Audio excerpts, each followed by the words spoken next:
दोस्तों, आपने ऐसी कई कहानियां सुनी होंगी जिसमें हमें बताते हैं कि आज से कई 100 साल पहले कुछ बहुत ही बड़े जीव इस दुनिया में वास करते थे। लेकिन क्या कभी सोचा है कि वो अब कहाँ हैं?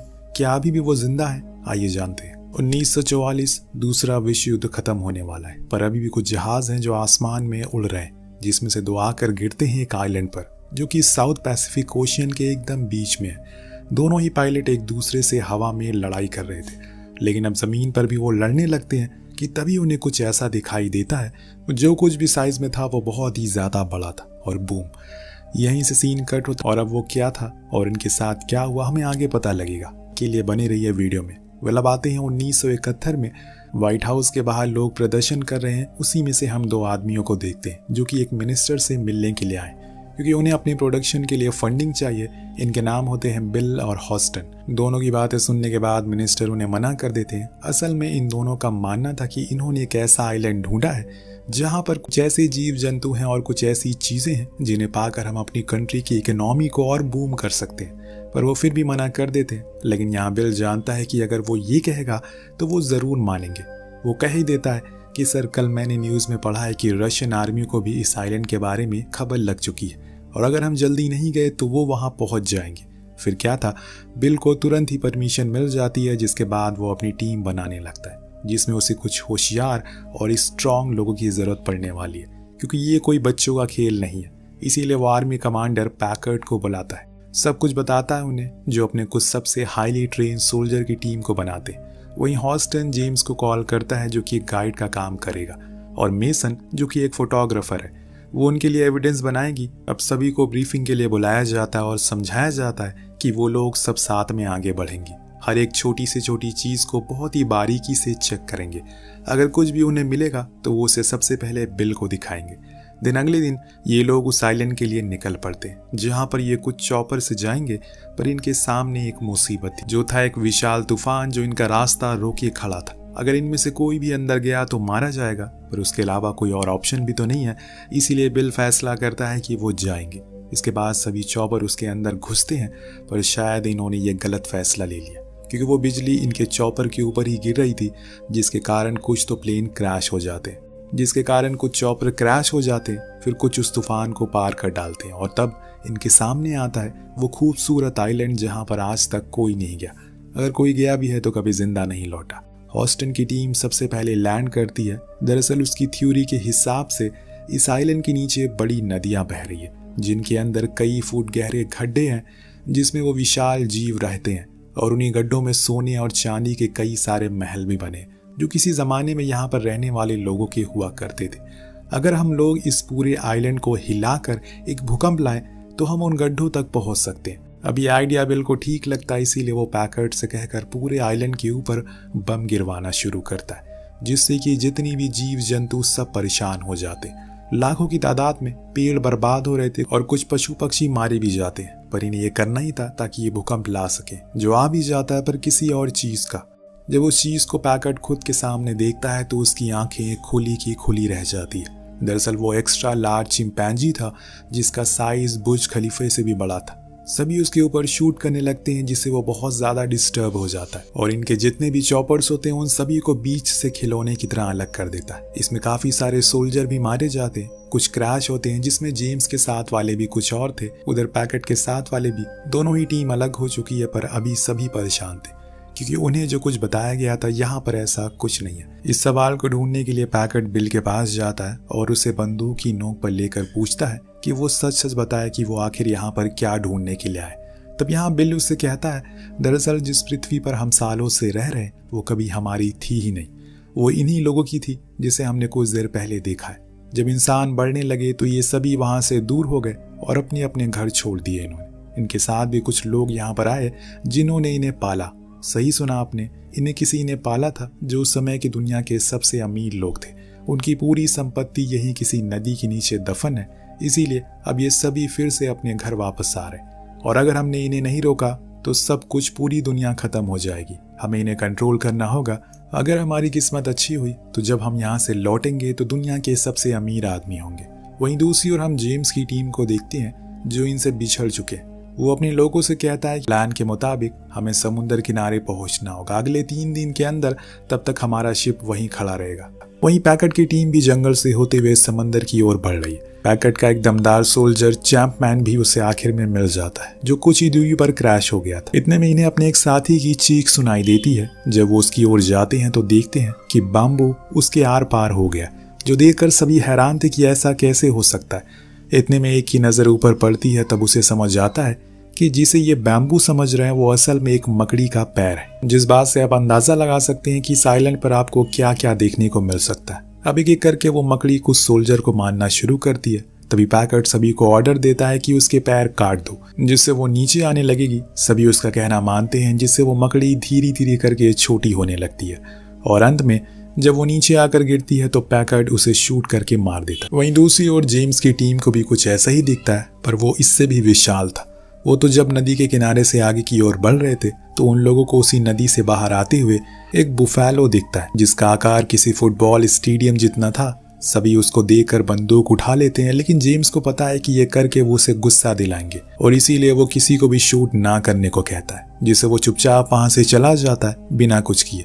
ये लोग वहां से और अंदर जाते हैं, जहां पर उन्हें कुछ घर दिखते हैं, जिसके बस दीवारें ही बची रह गई थी, लेकिन वो सभी सोने की थी, जो देखकर मेसन फौरन उनकी फोटो खींचता है। लेकिन तभी उन लोगों को चारों ओर से कोई घेर लेता है। ये शायद यहाँ पर रहने वाले कबीले के लोग थे, जिन्होंने सिर्फ एक ही पैंट पहनी हुई थी जिस पर गोल्ड प्लेटिंग थी। सभी बहुत डर गए, पर इतने में उनके बीच एक हैंक नाम का बंदा आता है, जो उन कबीले वालों से अलग था क्योंकि उसने आज के ज़माने के कपड़े पहने थे। वो खुद को हैंक करके इंट्रोड्यूस करवाता है। ये असल में वही अमेरिकन पायलट है जो आज से तकरीबन 28 साल पहले क्रैश हुआ था एक जापानीज पायलट के साथ। वो तो मर गया, लेकिन हैंक अभी भी जिंदा है और इन्हीं लोगों के साथ रहने लग गया। वो जेम्स की टीम को बताता है कि ये लोग तुम्हें कुछ नहीं करेंगे, तुम्हें डरने की जरूरत नहीं है। इधर पैकेट का एक सोल्जर उनसे बिछड़ गया। उस क्रैश के दौरान काफी थक जाने के कारण वो नदी किनारे पानी पीने जाते, लेकिन तभी वहां पर वो चिंपैंजी आ जाता है, जिनसे इन लोगों पर हमला किया था। वो भी पानी पीने के लिए आया था कि तभी उसे एक बड़ा ऑक्टोपस दिख गया था, जिसने उसे बड़ी ही बेरहमी से मार दिया और फिर उसे खा गया। जो कुछ भी बच गया उसे पैक करके घर ले गया कल के लिए। वेल, सीन शिफ्ट होकर पहुंचता है उस कबीले पर जहां एक विशाल नेवी शिप खंडर हुआ पड़ा है, जिसके बारे में हैंक बताता है कि ये 10 साल पहले यहाँ पर आया था। तब इसमें कोई भी नहीं था, लेकिन अब इसमें कबीले वालों ने खुद का मंदिर बना लिया। जब ये लोग उसके अंदर जाते हैं तो देखते हैं कि वहां पर कई सारे बड़े बड़े पत्थर रखे हुए, उस चिंपैंजी की मूर्ति बनाई हुई है। हैंक का कहना था कि ये लोग उस विशाल जीव को पूजते हैं, जिसे हम अपनी भाषा में कैंग कहते हैं। वो इस जगह का राजा है और इन लोगों का और इस आइलैंड का रक्षक भी है। उसके बाजू में ही उन आदिवासियों ने एक और चीज की मूर्ति बनाई थी, जो कि है एक छिपकली, जो देखकर हैंक बताता है कि ये है इसका नाम है स्क्रोवॉलर, जो कि बहुत ही ज्यादा खतरनाक है इस पूरे आइलैंड पर। वो किसी को भी नहीं बख्शती। इसने ही मेरे दोस्त को भी मार दिया और कैंग के पूरे परिवार को भी इसने ही खत्म किया। वो अपनी पीढ़ी का आखिरी है। जब तुम लोगों ने यहाँ पर बम गिराया तो वो छिपकली फिर से बाहर आ गई, लेकिन कैंग ने उन सभी को मार दिया, वरना वो तुम सभी को खाकर खत्म कर देती। मेसन पूछती है कि अगर वो इतना ही अच्छा है तो हम पर हमला क्यों किया। तो वो बताता है कि अगर तुम्हारे घर पर कोई हमला करेगा तो तुम क्या करोगे। जो तुम करोगे उसने भी वही किया, अपनी हिफाजत। इतनी ही देर में बातें करने के बाद उन आदिवासियों ने एक भी शब्द नहीं कहा, जो देखकर जेम्स थोड़ी हैरानी में था कि ऐसा क्यों है। तो हैंक फिर से बताता है कि ये सभी ने सालों से मौन व्रत रखा है अपनी देवता की लंबी उम्र के लिए। यहाँ हैंक इन लोगों से पूछता है कि आखिर वो कहाँ जा रहे हैं और यहाँ किसके लिए आए। तो वो बताता है कि हम लोग यहाँ पर इन्हीं जीवों पर रिसर्च करने आए और हमारे सारे संसाधन क्रैश हो गए या फिर टूट गए, इसीलिए अब हम इस आइलैंड की ओर जा रहे हैं जहाँ हमारा शिप है, पर हमारे पास सिर्फ 3 दिन है। तो हैंक कहता है कि 3 दिन में तो वहां पहुंच पाना मुश्किल है, पर हाँ मेरे पास एक बोट है, अगर तुम उसको ठीक कर दो तो हम वहां पहुंच सकते हैं। लेकिन जब ये सभी उस बोट को देखते हैं तो वो कुछ ज्यादा ही खस्ता हालत में थी। उधर मेसन उन कबीले वालों की फोटोज को खींच रही थी।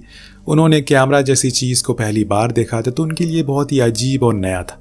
इसी बीच मेसन को किसी की रोने की आवाज आती है। दरअसल वहां से कुछ ही दूरी पर एक चॉपर के नीचे बुफैलो का बच्चा फंसा हुआ था। हालांकि मेसन बहुत कोशिश करती है कि उसको निकाल सके, पर ऐसा हो नहीं पाता। लेकिन तभी कैंग आकर उसे फ्री कर देता और वहां से चुपचाप चला जाता है। लेकिन उसकी आंखों में गुस्सा था।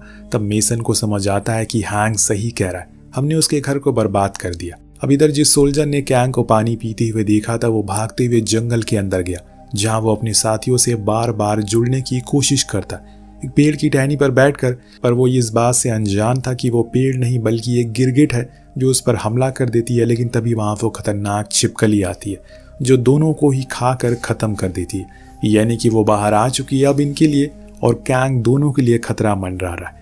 देखते हैं कि आगे क्या होता है। फिलहाल वहां पैकेट की टीम अब उस सोने की तलाश में है, क्योंकि बिल ने उन्हें ढेर सारा लालच जो दे दिया। उस सोने को पाने के लिए वो अब किसी भी हद तक गिर सकते, जो उन्होंने शुरुआत में दिखा भी दिया। सभी ने मिलकर उस बोट को बना लिया, यानी कि अब इन्हें यहाँ से अलविदा लेना होगा। हैंक काफी भावुक हो जाता है क्योंकि इन लोगों ने उसका बहुत ख्याल रखा, लेकिन अब उसके जाने का समय आ गया है, इसीलिए वो सभी को अलविदा कहता है। फिर आइलैंड की दूसरी दिशा की ओर आ जाता है, जो जगह सिर्फ खतरनाक जानवरों के लिए है। इसीलिए उन कबीले वालों ने बीच में बांध बनाया हुआ है ताकि कोई भी यहाँ तक ना आए। खैर ये लोग बोट से उन बेहतरीन नज़ारों का लुत्फ उठाते हुए आगे बढ़ रहे थे। इनका दूसरी टीम से कनेक्ट भी हो जाता है, और इसी बीच इतने में एक विशाल चमगादड़ इनके एक आदमी को उठा कर ले जाता है। आसमान में उसके शरीर के 4 टुकड़े करके बांट लेते। सभी ये मंजर देखकर हैरान थे, ज्यादा डर जाते। लेकिन अब इन्हें कुछ देर रुकना होगा क्योंकि इन्हें अब अपनी टीम से भी मिलना है, जो कि थोड़े अंदर जाने पर मिल जाती है। सभी बहुत खुश थे। साथ आकर अब ये डिसाइड करते हैं कि वो ईस्ट की ओर जाएंगे, लेकिन पैकेट को वेस्ट की ओर जाना था क्योंकि उसका एक साथी का चॉपर वहीं क्रैश हुआ। लेकिन हैंक उन्हें वहां जाने से मना करता है क्योंकि वो इलाका छिपकलियों का है। लेकिन पैकेट जेम्स से कहता है कि तुम्हारा काम हमें रास्ता दिखाना है, उन लोगों को ढूंढना है जो खो चुके हैं। इसीलिए जेम्स को उसकी बात माननी पड़ती है और वो सभी वेस्ट की ओर निकल जाते हैं, जहां पर उन्हें एक कंकालों की घाटी मिलती है, जिसके बारे में हैंक बताता है कि ये कैंग के परिवार का कब्रिस्तान है। इसे देखकर आप आइडिया लगा सकते हैं कि वो छिपकली कितनी खतरनाक है। इन्हें उसकी कब्रिस्तान में होकर गुजरना होता है, लेकिन इन लोगों को जरा भी अंदाजा नहीं है कि यहाँ पर क्या होने वाला है। कुछ ही देर के अंदर इनके ऊपर वो बड़ी वाली छिपकली हमला करती है, सभी को मारना शुरू करती है। वो मुसीबत कम थी कि वो चमगादड़ भी यहाँ आ चुके थे। अब सभी परेशान इधर उधर भागना शुरू करते हैं। मेसन जेम्स के साथ कवर लेकर छुप जाती है, तो वहीं पैकेट के लोग लगातार फायरिंग कर रहे थे। इतने में एक सोल्जर फायर फ्लेम से उस छिपकली की पूरी तरीके से जलाकर मार देता है, जिससे कि इनकी जान बच जाती है। लेकिन अब हैंक का कहना था कि उन्हें यहाँ से जल्दी बाहर जाना होगा क्योंकि ये इलाका सही नहीं है। लेकिन पैकेट अपने साथियों की मौत का बदला लिए बिना यहाँ से नहीं जाएगा।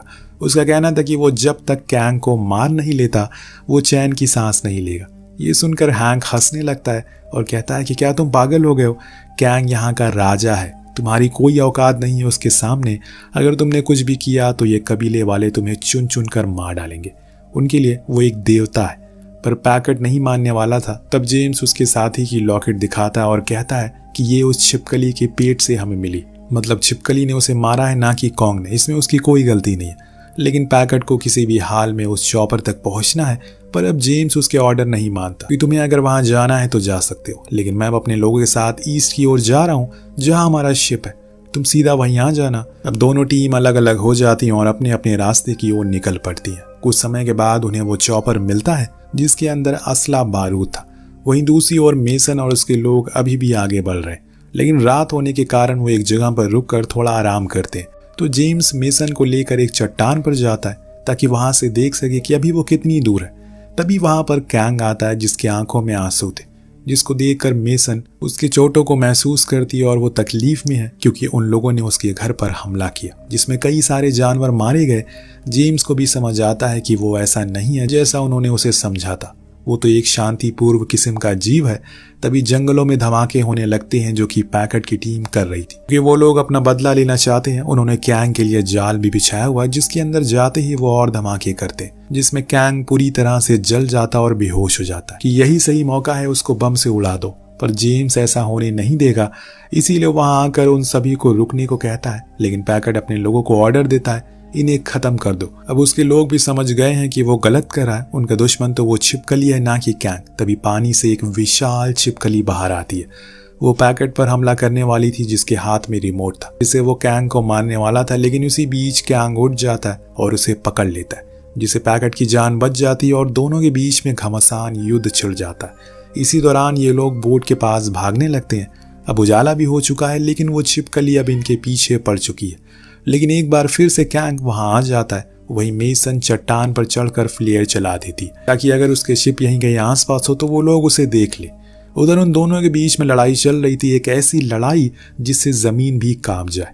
पर ये क्या, कैंग एक जंजीर में अटक गया है जिसका फायदा उठाकर अब वो इन लोगों पर वार करने लगी, लेकिन इतनी आसानी से नहीं, क्योंकि कैंग उस पूरी जंजीर को ही तोड़ देता और उसमें लगे ब्लेड से उस छिपकली पर वार करता और तभी मेसन पानी में गिर जाती है। वो डूब रही थी लेकिन कैंग उसे बचा लेता है और अपनी मुट्ठी में बांध देता है, पर उसी हाथ को वो छिपकली अपने मुंह में दबोच लेती है। तो कैंग उसकी पूरी जबान ही बाहर निकाल लेता और यहाँ हम कैंग की असली ताकत देख पाते। उसने साबित कर दिया कि वो ही इस आइलैंड का राजा है। उसने फाइनली उस छिपकली को मौत के घाट उतार दिया। लेकिन मेसन होश में नहीं आ रही थी, जो देखकर कैंग मायूस हो जाता और चुपचाप वहां से चला जाता। उधर मेसन अभी भी जिंदा थी, अभी कैंग को जाते हुए देख रहे थे, जिसके बाद ये लोग अपने घर लौट आते।